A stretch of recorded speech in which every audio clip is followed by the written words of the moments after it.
Hello.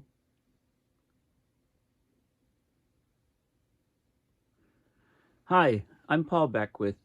Just a couple of days ago, a new report came out called State of the Cryosphere 2023, 2 degrees is too high.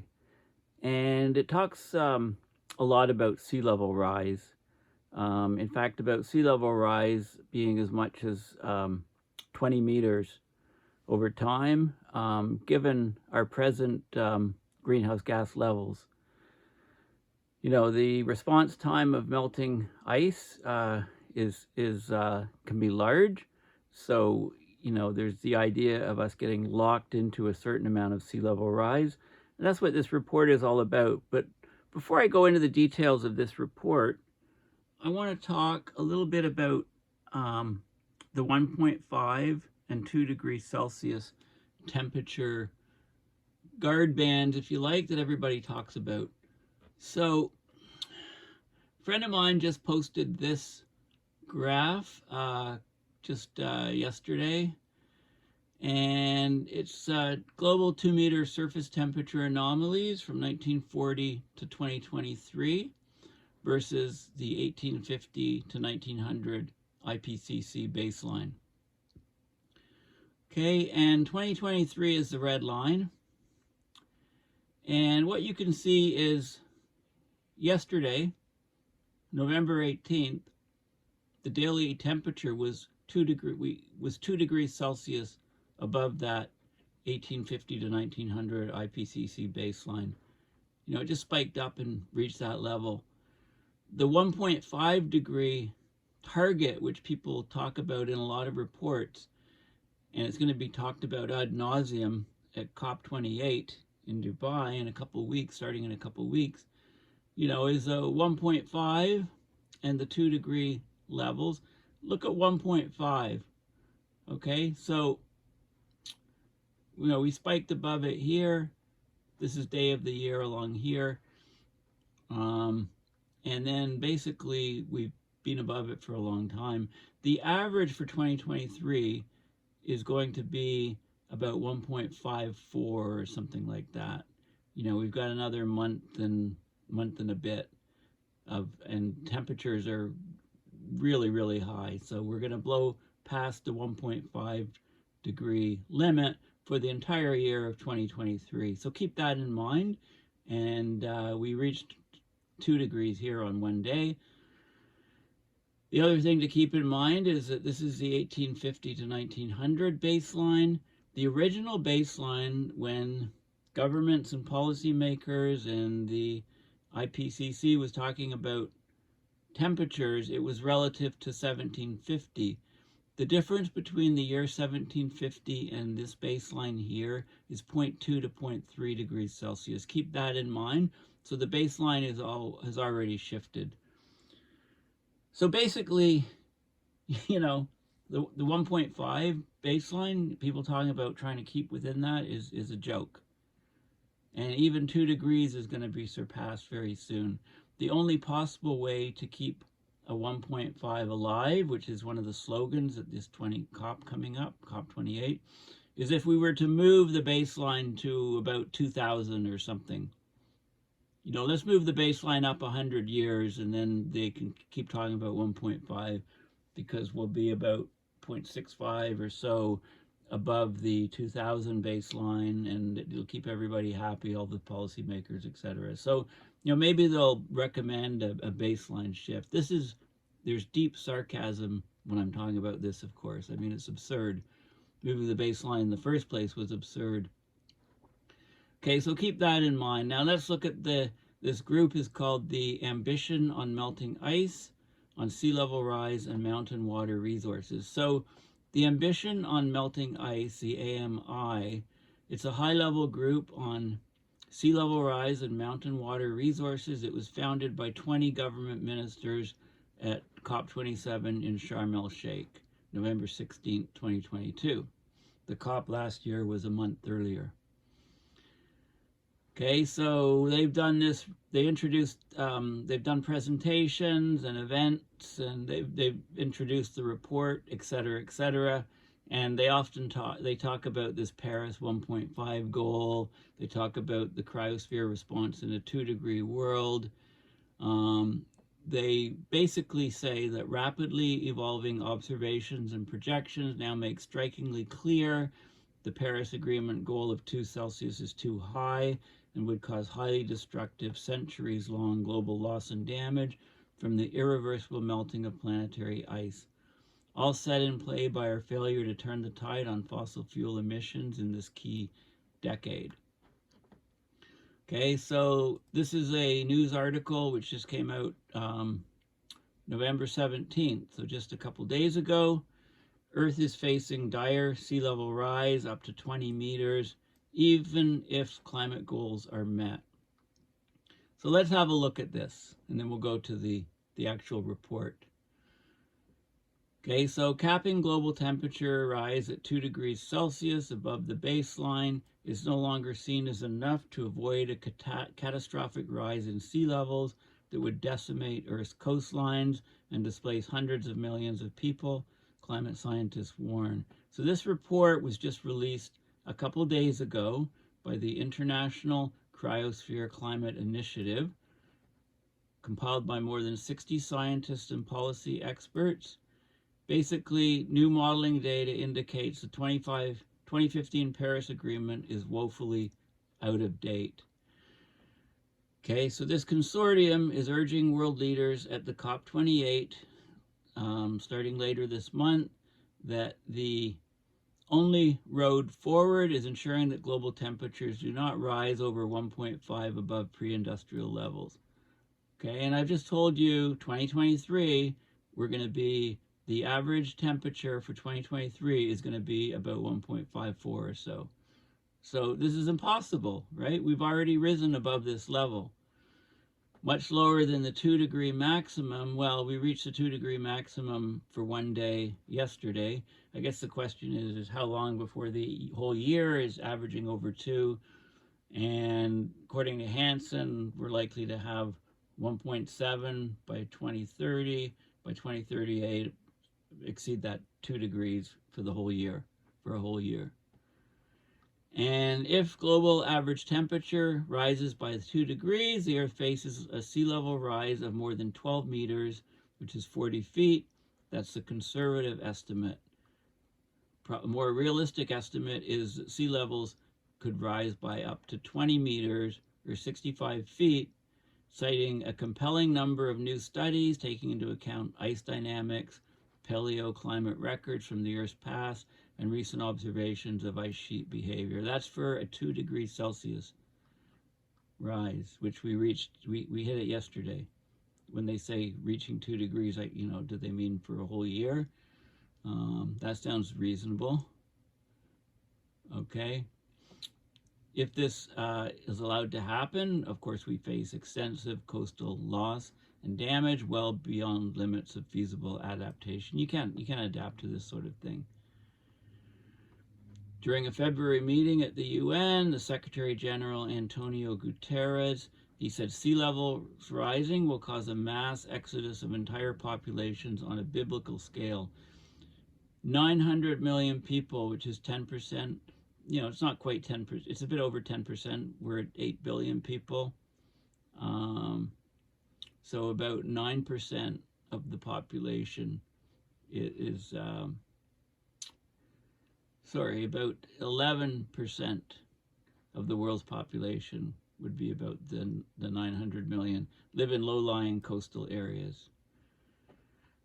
That prediction of a 12 to 20 meter rise in sea levels was modeled based on the already far-fetched hope that the world can cap warming at 2 degrees. So those models are saying, okay, temperature rises up to 2 and then it stays there, it doesn't get higher.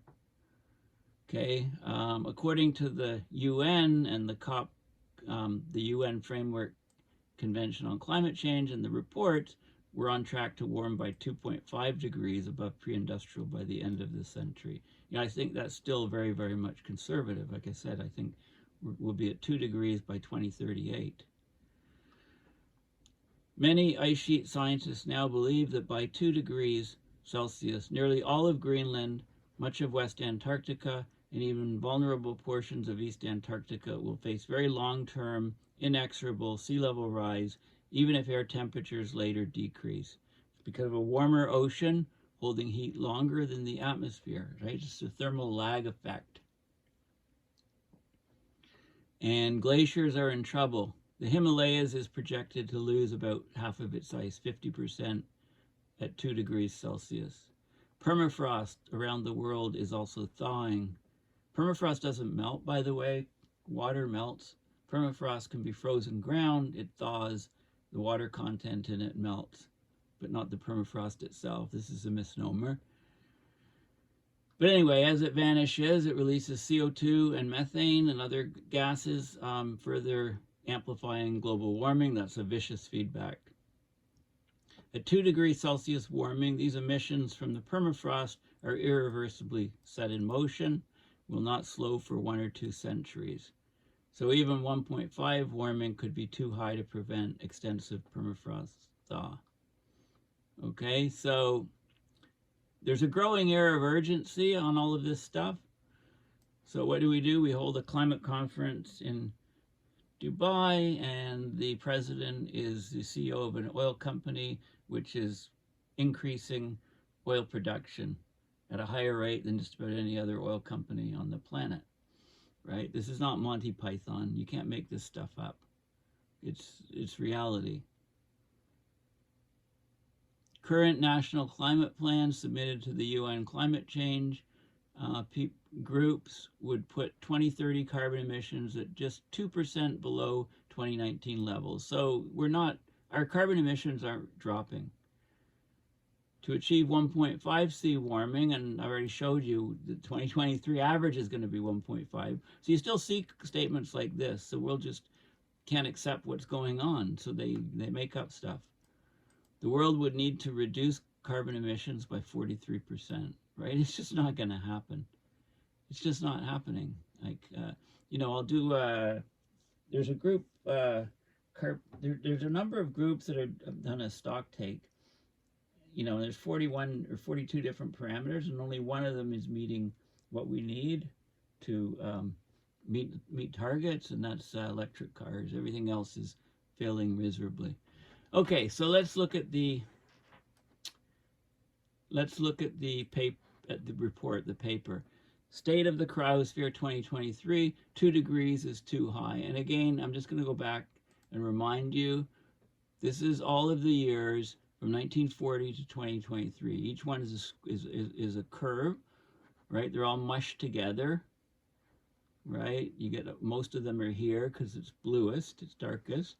But then there's more and more that are higher, and then here's 2023, and we just hit a day that was 2 degrees Celsius higher than the 1850 to 1900 IPCC baseline. And the 1.5 is this line here. And the average of this entire year is clearly going to be above this line, 1.5. I think it's heading for 1.54, but that seems, just eyeballing it, it seems like there's way more above the 1.5 line than there is below. So we'll be significantly above 1.5 when you average the red line over the whole line this year. Okay, so keep that in mind. So this report just came out 2 days ago. We can't negotiate with the melting point of ice. Okay, that's a fact. 2 degrees is too high. So let's look at the summary. Okay, the dedication is to 2 towering climate figures, both lost to us in 2023. Kwamrel Chowdhury and Dr. Salim Haq. I met him. He attended just about every COP. He made it his annual pilgrimage to go to the COPs. Okay, so let's look at what's going on here. 1.5 is the only option. Well, we're there. 2 is too high, okay. Why it's too high, and then low emission pathways, ice sheets and sea level rise, mountain glaciers and snow, permafrost and sea ice, and acidification at the poles. So those are all different sections. So I'm going to talk about some of the key points in this report.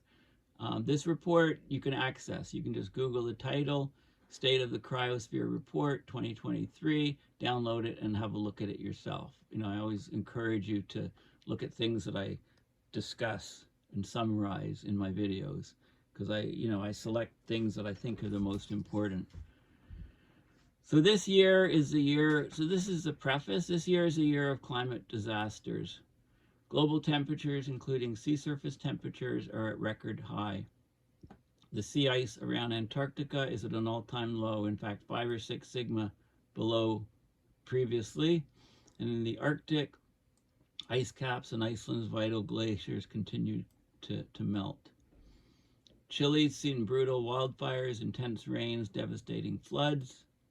Okay, the southern hemisphere is going to be nailed particularly bad as we move into their summer. There's already incredibly high heat waves in many parts in the global south, and it's pretty clear. I mean, they're missing 2 million square kilometers of Antarctic sea ice, so there's way more solar radiation that is just hitting open ocean, whereas before it would have been reflected by ice. So it's absorbed in the open ocean, raising water temperatures, raising the overall temperatures in the global south a huge amount, because the ice that's missing is at fairly high latitudes. So we're not talking about global warming, really. We're talking about global boiling. This year we will come close to reaching 1.5 of warming for the first time in human history. Well, actually, newsflash, this year we're going to be over 1.5. It's just a matter of how much. 1.54 at least. And the cryosphere is Earth's frozen water in ice sheets, sea ice, permafrost, polar oceans, glaciers, and snow. That's kind of ground zero, because and we're at the boundary where adaptation is really loss and damage. It's irreversible on any human time scale. From the cryosphere point of view, 1.5, where we are right now, is not simply preferable to 2 or higher. It's the only option.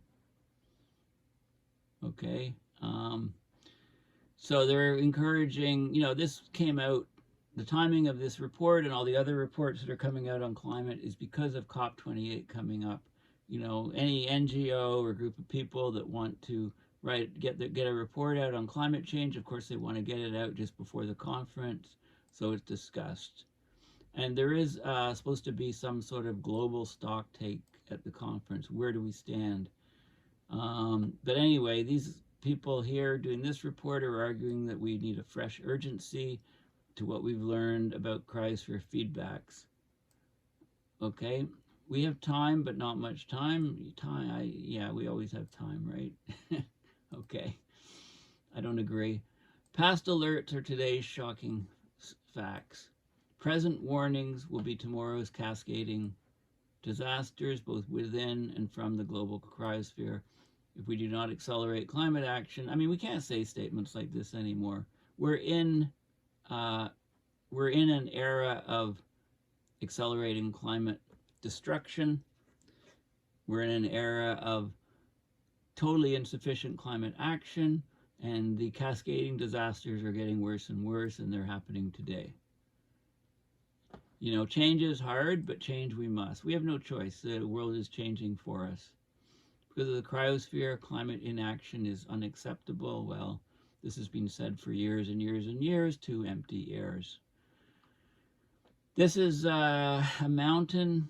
This is 5,000 meters above sea level in Nepal, in the Himalayas, and the ice and snow is melting. Melt at such high altitudes is becoming more frequent as the Hindu Kush Himalaya warm at over twice the global average. Well, we know that as you go to higher latitudes, we get polar amplification, Arctic temperature amplification, Antarctic temperature amplification.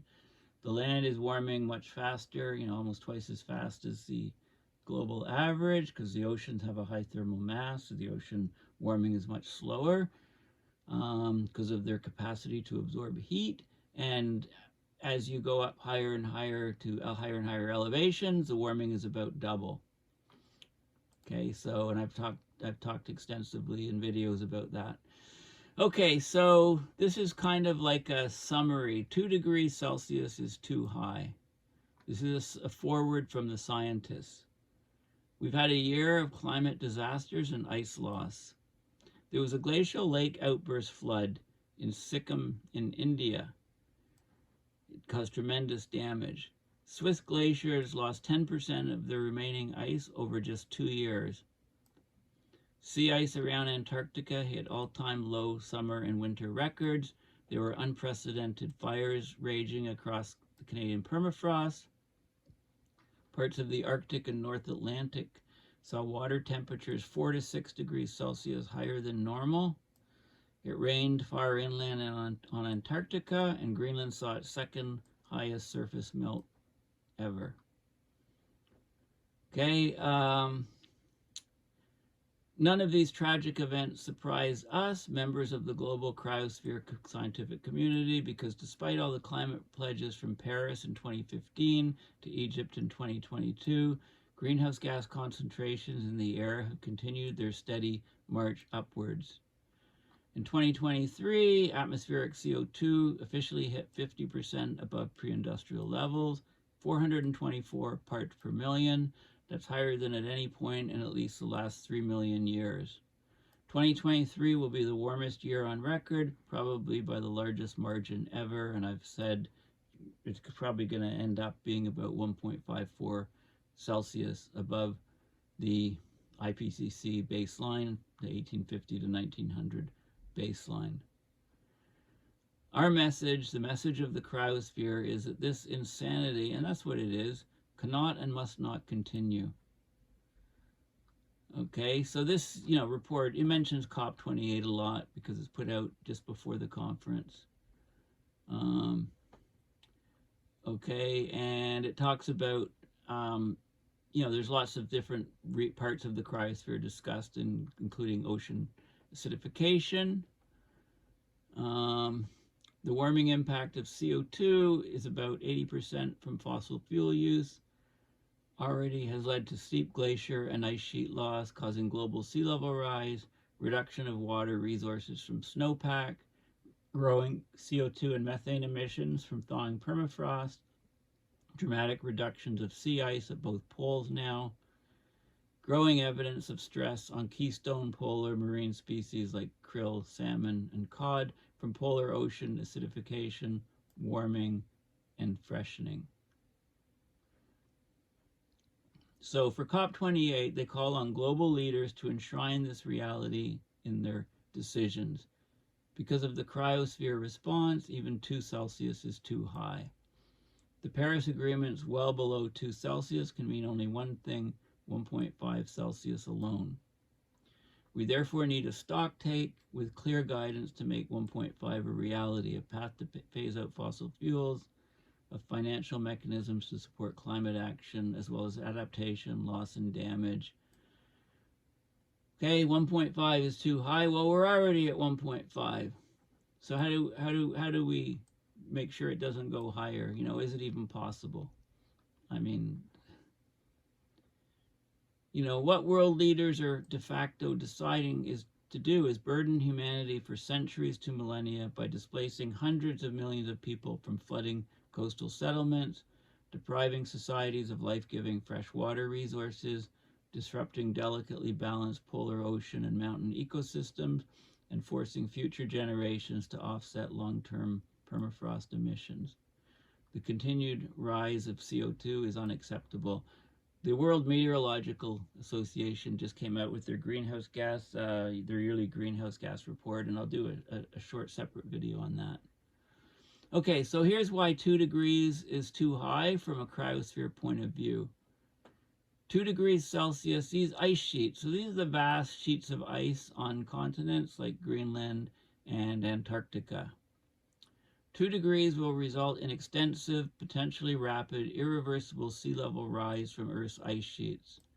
3 degrees will further speed up this loss to within the next few centuries. There's a whole bunch of new studies that account for the dynamics of the ice, the movement of the ice, the paleoclimate records from Earth's past paleohistory, and recent observations of ice sheet behavior all point to a threshold for both Greenland and parts of Antarctica well below 2 degrees Celsius, committing the planet to between 12 to 20 meters of sea level rise if 2 degrees was to become the new constant Earth temperature. So if we go up to 2 and stabilize at 2, which, there's no indication that we can do that, we're still going to lock in 12 to 20 meters of global sea level rise. The most recent projections show a slow but continuing pattern of sea level rise for many centuries, even with low emissions. Okay, sea level rise will continue, indicating some level of ice loss has been irreversibly triggered, even by this brief period of overshoot. This is a low emissions model. If it peaks at 1.8 and returns close back to 1.6 by 2100, even on this one of the very low emissions, favorable, hopeful case, we're still going to get lots of sea level rise. Many ice sheet scientists believe that by 2 Celsius, nearly all of Greenland, much of West Antarctica, and even vulnerable portions of East Antarctica will be triggered to very long-term inexorable sea level rise, even if air temperatures later decrease. It's because the warmer ocean holds heat for longer than the atmosphere. There's all these self-reinforcing feedback mechanisms, and it takes much longer for ice sheets to regrow. It takes ice sheets tens of thousands of years to regrow, way longer periods of time than to lose it, to melt. It melts very quickly. It regrows very slowly. So we're committing the planet to extensive coastal loss and damage well below limits of feasible adaptation. Okay, mountain glaciers and snow. Essentially all mountain glaciers worldwide are losing ice. Some, like those in the Alps, are at distressingly rapid rates over the past 2 summers alone. Like 10% of Swiss glaciers in 2 summers alone lost.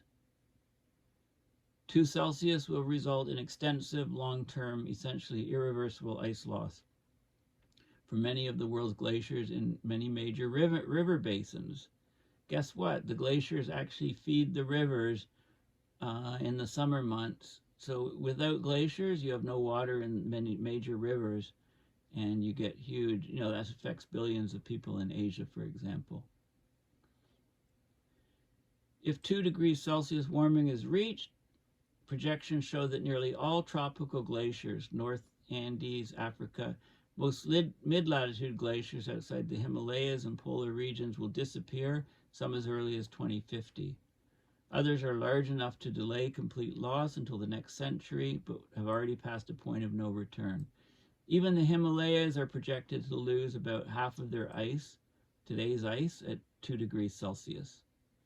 And of course, as glaciers melt, there's catastrophic events like landslides, sudden ice shears, glacial lake outburst floods, affecting entire communities.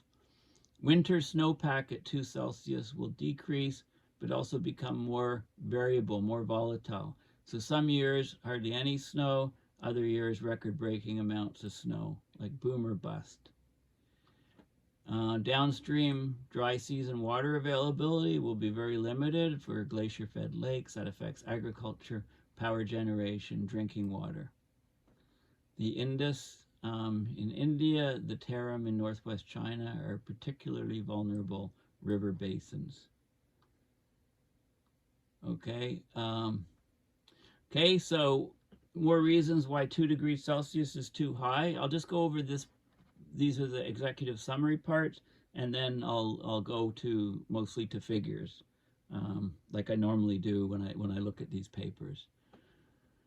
So sea ice, perhaps more so than any other part of the cryosphere, 2 degrees Celsius is far too high to prevent extensive sea ice loss at both poles, with severe feedbacks to global weather and climate. We know about how the jet streams are greatly affected by polar amplification due to loss of sea ice. Okay, so by 2 Celsius, the Arctic Ocean will be sea ice free. We'll have a blue ocean event, is what I call it, in summer.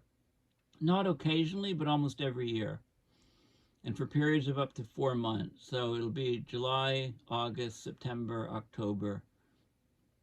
I thought it would be symmetric, so that I thought they'd include November, but the most recent projections show frequent ice-free conditions by 2050, even with low emissions. Open water in the Arctic for several months will absorb more heat from polar 24-hour sunlight conditions. A warmer Arctic will increase coastal permafrost thaw, adding more carbon to the atmosphere and speed Greenland ice sheet melt and resulting sea level rise. Any Arctic sea ice recovery may take many decades, even with the return to lower atmospheric temperatures, because the water will hold that heat far longer. In the Antarctic, which we didn't have to worry about, or thought we didn't until a few years ago, complete loss of sea ice every summer seems plausible at 2 Celsius if current trends continue. It would almost certainly speed up loss from the Antarctic ice sheet and resulting increase in sea level rise. The record low conditions in 2023 around much of Antarctica indicate that its threshold for complete summer sea ice loss might even be lower than in the Arctic. So we've all been worrying about the Arctic for many years, loss of sea ice, and then Antarctic comes and seems to may beat the Arctic out in terms of total loss of sea ice. Arctic sea ice will still melt almost completely some summers, even at 1.5, but not each year and only for a brief period. Days to a few weeks when it does. That's what the modeling shows. Okay, permafrost. 2 degrees Celsius and even 1.5 is too high to prevent extensive permafrost thaw and resulting CO2 and methane emissions that will cause temperatures to continue to rise even once human emissions reach zero. I mean, this is the thing, right? We're worried about human emissions. We got to cut back human emissions. We got to get net zero. Well, looks like we're waiting too long. Carbon's coming out of the Earth system, and it will soon dwarf what humans produce. Okay, I've said this numerous times over the last number of years, and it looks like it's happening right now with methane. Make sure you watch my video on methane, termination zero event. 2 degrees global temperature above pre-industrial. It means 4 to 8 in the Arctic, where most permafrost is located, with parts of the Arctic warming 2 to 4 times faster than the rest of the planet. On a whole, the number now for the Arctic is about 3. If you go to the high Arctic, it's more like 5 to 8 times faster. Up to half of recent permafrost thaw has occurred during extreme heat events of up to 12 Celsius above average as a result of abrupt thaw processes where coastlines or hillsides collapse or lakes form, exposing more deeper and greater amounts of permafrost to thaw slumps, things like that. Once thawed, permafrost begins emitting CO2 or methane, even if temperatures later drop below freezing. These emissions are irreversibly set in motion and will not slow for 1 to 2 centuries. Okay, so future generations will have to draw down carbon, that is put in the air from these effects. At 2 degrees, the annual total permafrost emissions, both CO2 and methane, would probably total the size of the entire European Union emissions from 2019, about 200 gigatons.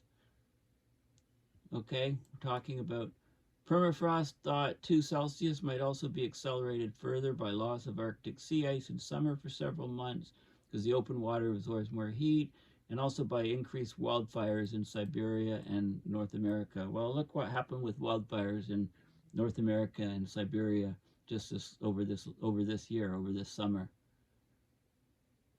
Okay. Okay, so more reasons why 2 Celsius is too high. The polar oceans. 2 Celsius will result in year-round, essentially permanent, corrosive ocean acidification conditions in extensive regions of Earth's polar and near-polar seas, with widespread negative impacts on key fisheries and species. This is because all 2 Celsius emissions pathways lead to CO2 levels in the atmosphere well over 450 parts per million. This is a critical level for polar oceans identified decades ago by marine scientists. The Arctic and Southern Oceans already are bearing the brunt of acidification impacts because they absorb CO2 faster, right? Colder water, it can hold more CO2. So it absorbs CO2 faster. Also, with less and less ice cover, the the interface between the atmosphere and the oceans is much greater. There's no ice barrier, if you like.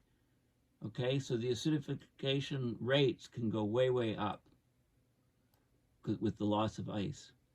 And of course, shell building animals and commercial fisheries that rely on these shell building animals in the food chain, valuable species like krill, cod, salmon, lobster, king crab, to name just a few, they may not survive in the wild or when cultivated in fish farms in these corrosive waters.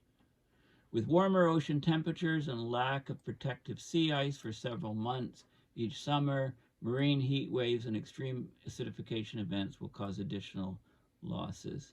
And these corrosive conditions of the ocean set by peak atmospheric levels, they're essentially irreversible, lasting 30 to 70,000 years. Okay, there's a threshold of about 430 parts per million, and we're very close to that threshold. Above that threshold, there'll be a lot more destructive compound events combining marine heat waves and extreme acidification that have already, these things have already caused population crashes, even at today's 1.2 Celsius temperature. Well, this year is going to be 1.5. What a jump. Okay, so then it goes into details about, what we need to do. Very low emissions pathways can still prevent the greatest loss and damage, but time is very short. I'm not going to go, I'll just go over some of the highlights here. So these are the IPCC, the AR Assessment Report 6, the most recent assessment report, the emission pathways. There's a very low case where we have an overshoot of 1.5 and come back down. There's low, where we get 1.8, intermediate, high, and very high. And we're higher than the very high, actually. Like all the policies, all this stuff people have been doing, pretty useless up to now. Just look at the greenhouse gas rise levels rising ever faster. Okay, only a strong emergency scale course correction towards 1.5 can slow and eventually halt these cryosphere impacts. Okay, so this is the UN Framework Convention on Climate Change, the Synthesis Report from October 2022, and this is one of their plots, greenhouse gas emissions, where we are. This is using gigatons of CO2 equivalent, and this uses a global warming potential of 100 for methane. And you can see the COVID dip here, and we've already recovered back up. Here's where we are. And this is the nationally determined contributions. This is even a more lenient one. And here's the temperature lines. This would be the 1.5 correction emissions required with no or limited offshoot. Well, it would be limited offshoot at this stage. 2023 is 1.5. This is below 2 Celsius. This is the 2 Celsius targets, right? We're just nowhere close. I mean, we're just, if we didn't live on this planet, it would be a joke. Aliens looking down on this saying, what are these earthlings doing? They're shooting themselves in the foot. They're committing suicide on a global scale. So ice sheets and sea level rise. 2 degrees will trigger long-term sea level rise, loss of coastlines on a massive global scale. Okay, so there's a number of new studies taking into account the ice dynamics, the paleoclimate records from the Earth's past, recent observations of ice sheet behavior. They all point to a threshold for both Greenland and parts of Antarctica well below 2 Celsius, committing the planet to between 12 to 20 meters of sea level rise if 2 degrees Celsius becomes the new constant Earth temperature. Okay, so that's the bottom line, basically. that's the bottom line. So let's just go up. There's new models. There's new data. Yeah. So let's have a look at the update. So this is how the report is different from last year even.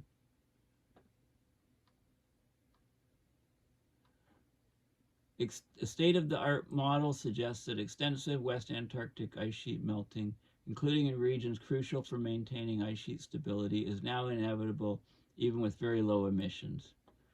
This is because water temperatures in the Amundsen Sea could be up to 2 Celsius warmer than pre-industrial temperatures by 2100, even if atmospheric warming is held near 1.5, causing many buttressing ice shelves to melt and collapse. Okay, this means that the opportunity to preserve much of the West Antarctic ice sheet with the potential 5 meters of sea level rise has probably passed. We've destabilized it. We could probably slow the melt, but not prevent it entirely. Between 1992 and 2022, the Earth's ice sheets lost 7,560 billion tons of ice, enough to cover the entire US with a 1 meter thick layer of ice. That's how much we've lost. The 7 worst years have all occurred in the last decade. Okay, if the recent observed acceleration of loss in Greenland were to continue, it would track above the upper range predicted by the IPCC 2021 AR6 for this decade. Thwaites Glacier, which is a keystone of the West Antarctic ice sheet, it may be more sensitive to warm water than previously estimated. Okay, long-term sediment records from Pine Island Glacier, Pig, and Thwaites Glacier show that ice loss rates observed today are unprecedented within the last 11,000 years. Increased meltwater discharge from Antarctica could reduce the strength of the Antarctic overturning circulation by more than 40% by 2050. That can potentially lead to the collapse of this important ocean conveyor system. The resulting subsurface warming could lead to further ice sheet collapse, ice sheet loss, and resulting sea level rise in a region that's already vulnerable. Okay, so the ocean currents are greatly connected, of course, to the ice at the poles. Not the sea ice, but the ice on continents, the ice sheets, the ice shelves. Mid-depth circumpolar deep water has warmed by up to 2 Celsius over the last few decades off parts of East Antarctica. Okay, so the ice is melting from below, the water is much warmer. Okay, so let's look at the figures. So this is the rapid sea level rise. This is 24,000 years before present to present. This is sea level rise. It was something called the Meltwater Pulse 1A. An ice sheet collapse caused sea levels to rise 18 meters in just 500 years. Okay, 4 meters per century. That was probably melt from the Laurentide ice sheet that covered Canada. But it shows that an ice sheet can collapse quickly, basically. You know, I mean, it's well worth you reading about these meltwater pulses, you know, what the Earth system is capable of. This is a snippet. CO2 increase in the last 50 years is 200 times greater than during the end of the last ice age.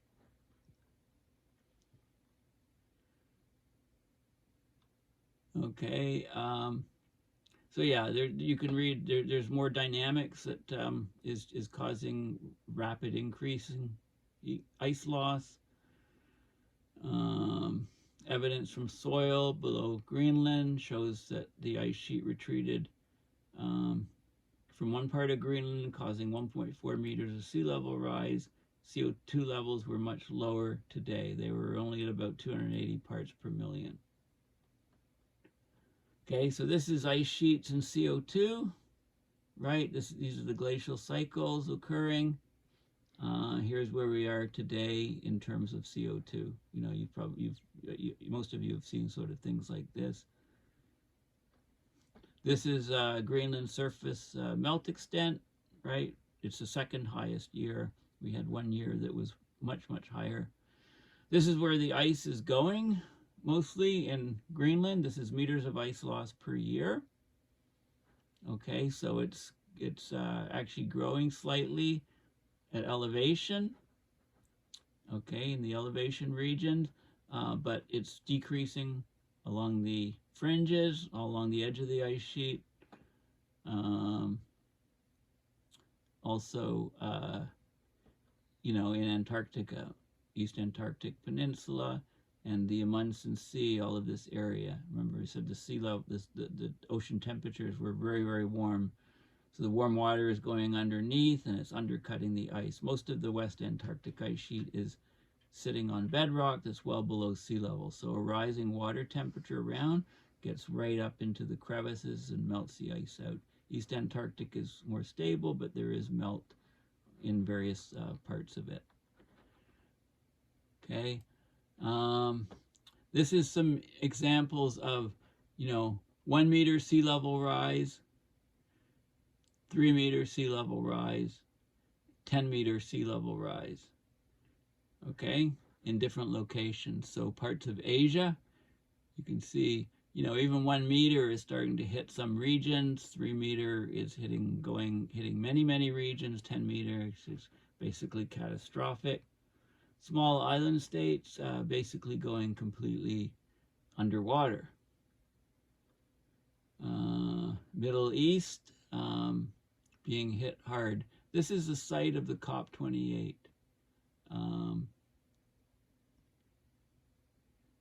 Okay, the site of COP28. This is Dubai, United Arab Emirates, site of the COP28. The city, you know how it would be inundated with high sea level rise. The Nile Delta in Egypt, completely inundated. North and South America, we've got Florida going underwater and other regions being hit hard. Africa and Europe. Okay, so the UK, France, Italy, and Poland, lots of areas. So those are easy things to calculate. Sea level rise from Antarctica if today's emissions continue. You know, starting off small and getting higher and higher. And again, the dates are, you know, this is a trend, but the dates, I would shorten all of these things. These, you know, projected sea level rise by 2150. I mean, I did a back of the envelope calculation a number of years ago. Doubling rate of sea level rise, it looked like it was about 7 years. So doubling every 7 years, doubling, taking today's rate, being a bit of conservative, talking about 7 meters by 2070. Right? Just a back of the envelope calculation. You know, it looks like the doubling period is closer to maybe 10 years. So it's, you know, I may have to recalculate, but I'll leave it at what I said from a few years ago. Just Google, can sea level rise 7 meters by 2070? Okay, mountain glaciers and snow. This is tropical glaciers, percent of remaining ice. You know, most tropical glaciers will be, you know, this is low emissions, intermediate emissions, high emissions. Most tropical glaciers are finished.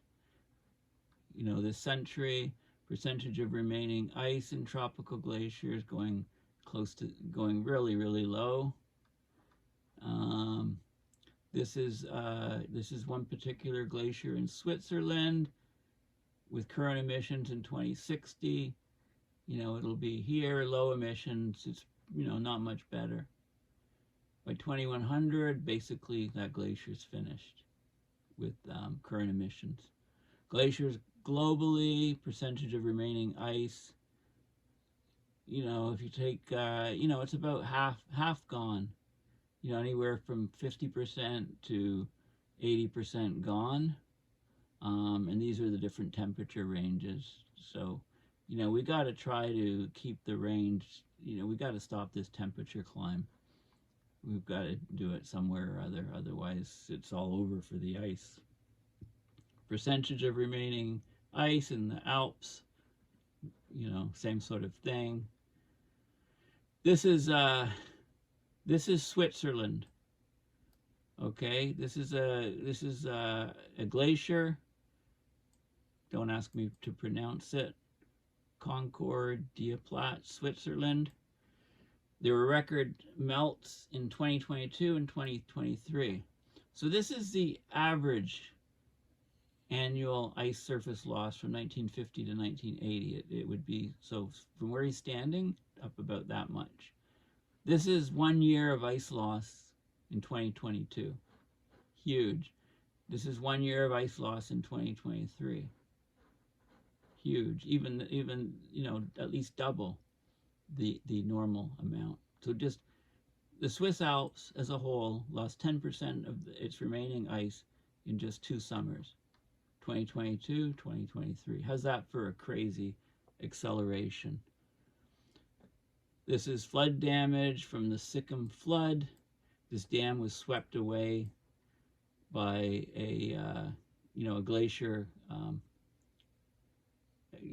Basically, parts of a glacier melted and melted and melted, and eventually an ice dam gave away, and that water surged down and took out a dam, and this is the result here in October 2023. You probably didn't even hear about it. Okay, this is glaciers of high mountain Asia.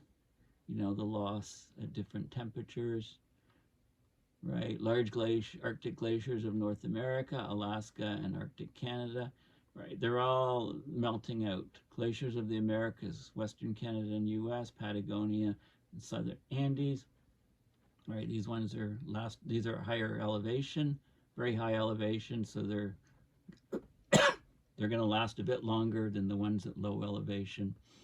Mid-latitude glaciers, Scandinavia, Iceland, New Zealand, right? It's not looking good. Decline of Northern Hemisphere snowpack. Okay, we often talk in the Northern Hemisphere about the change of albedo and the Arctic becoming a darker place because of the loss of Arctic sea ice, but the effect on albedo is just as large from the loss or missing snowpack over the especially in the spring. And you can look at the there's some very good there's a very good site. The Rutger is connected with or you can get links from the National Snow and Ice Data Center, but they do an analysis of the area covered by snow each year on a month-to-month basis, and spring snow cover has plummeted in the Arctic, so it's a lot darker and it's absorbing a lot more solar radiation because of that loss of snowpack. So this is a decline of the Northern Hemisphere snowpack and how it will greatly accelerate as temperature rises. Okay, so let's keep going. Where are we here? Okay, so what section is this? Permafrost. Okay, so permafrost. And I'll just permafrost emissions decrease our carbon budget. Okay, committed annual permafrost emissions to 2100 on the scale of India's annual emissions today. About 2.5 gigatons per year, total 150 to 200 gigatons of CO2 equivalent. Okay, could be as high as 400. That's at 1.5. At 2 Celsius, right, way higher. It's more on the scale of the EU's annual emissions, 3 to 4 gigatons per year, 220 to 300 gigatons CO2 equivalent. So loads of, this is going to be coming from the Earth as warming feedbacks. Here's this is Alaska, 2004, exceptionally warm summer. It triggered this 300-meter shear, which exposed even more permafrost to abrupt thaw. Okay, so the permafrost in the ground was thawing, couldn't support its own weight. There was a thaw. There was a slump and a landslide into a river, and this area here is all exposed permafrost, which will then start melting out much faster because it's exposed to the atmosphere. Committed permafrost emissions under different scenarios, the thawed area fraction. committed emissions over time, right? There's lots of data on what the permafrost is doing. People in Alaska voted to move their entire village because of coastal permafrost erosion caused by global warming. Okay, so it's a double whammy on coastlines because with much less sea ice, there's much higher wave action and much higher storm action, and that wave and storm action erodes the land, and if there's permafrost underlying the land, then and that thaws, then it's a double whammy cascading effect of bad things happening to people that live up there. Sea ice. Okay, well, let's talk a little bit about sea ice. 2 Celsius is too high. By 2 Celsius, the Arctic Ocean will be sea ice free in summer, not occasionally, but almost every year, and for periods of up to 4 months, July to October. Okay,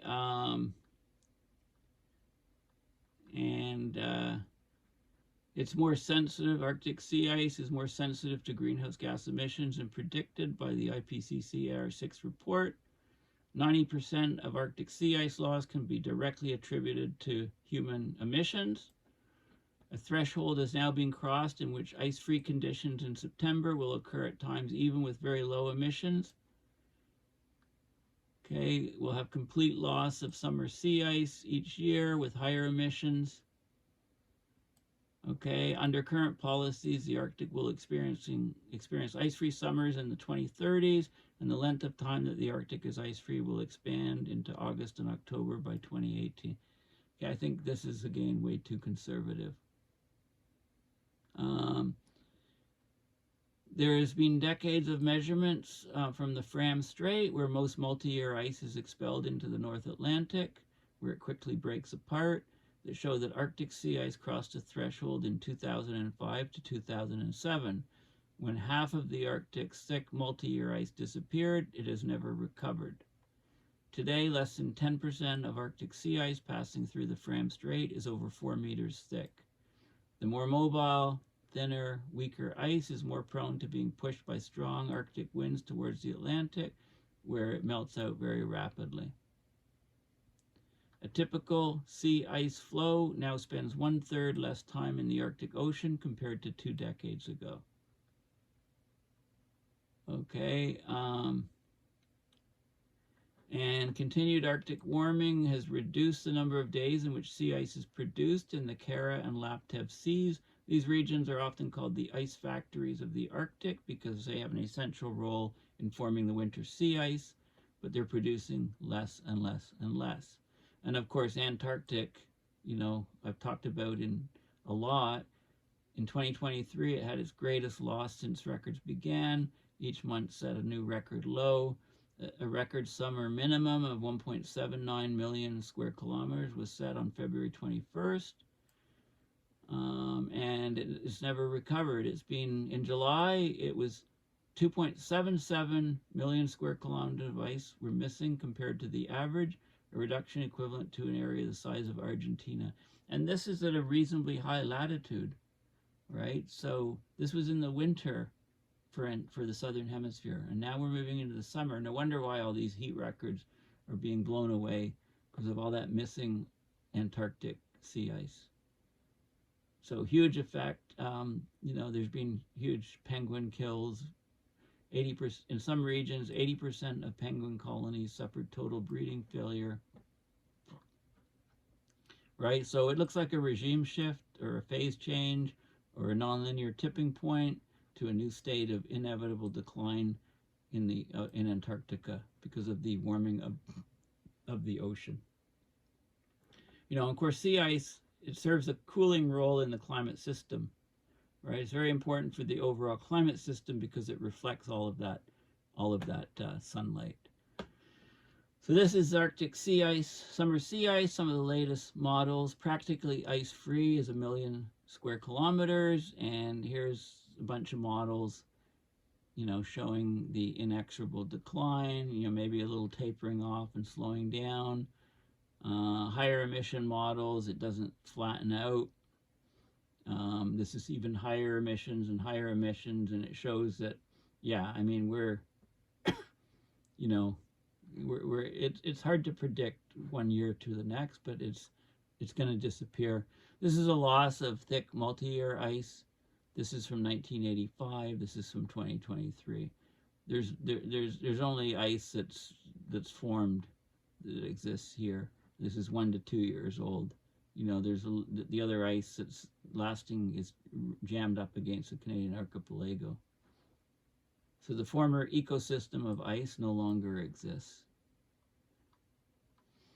Arctic versus Antarctic sea ice loss. Well, this is the Arctic here, and Antarctic was actually increasing about 1.5% per decade for many decades, and then boom, just dropped off a cliff. It nearly equals the loss in of that in the Arctic, but the effect on albedo of Antarctic sea ice loss is much, much greater because it's at much higher latitudes, right? So the solar incidence is much, much higher at higher latitudes. Okay, so the recent behavior of Antarctic sea ice is unprecedented since records began. Here's Antarctic sea ice since 1979. You know, record low amounts. Loss of penguin colonies. 21st of October, penguin colony. 28th of October, this was open water. 3rd of December, boom, no more penguins basically.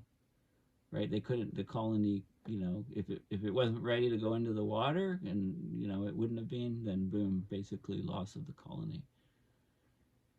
The human consequences of Antarctic sea ice loss may ultimately prove far greater than those of its Arctic cousin.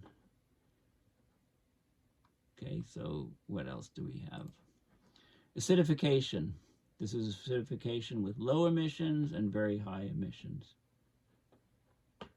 Okay, shell damage, pteropods, you know, normally how it would appear, and it's all pitted because its calcite shell just gets corroded away in the corrosive waters. And once the waters go acidic, it can take tens of thousands of years to recover from ocean acidification. Very long-term damage. Sea surface temperature trends, compound events combining marine heat waves and extreme acidification have already caused population crashes of marine ecosystems, even at today's 1.2 Celsius. This is how Antarctic bottom water is formed. There's gaps in the ice, polynyas, cold Antarctic wind coming off the land. You get downflow. As you get ice formation, the water left is saltier. It's heavy, therefore you get this downflow of the brine, cold salt water, and it creates the Antarctica bottom water flow. This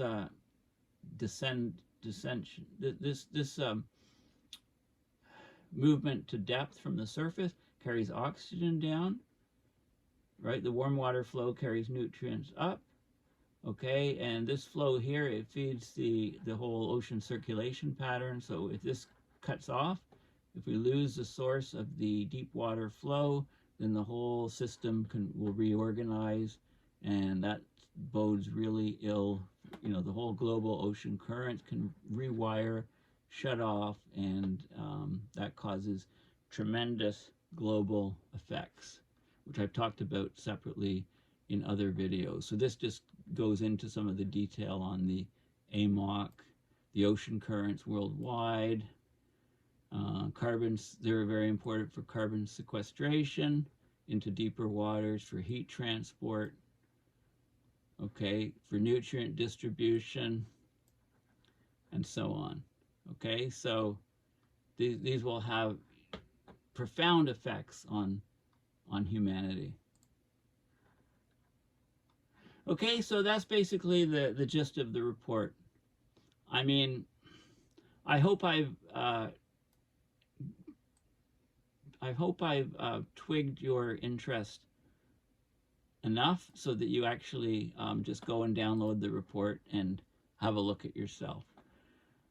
But basically, there's a lot of sea level rise locked into our future, even at, at 2 degrees Celsius.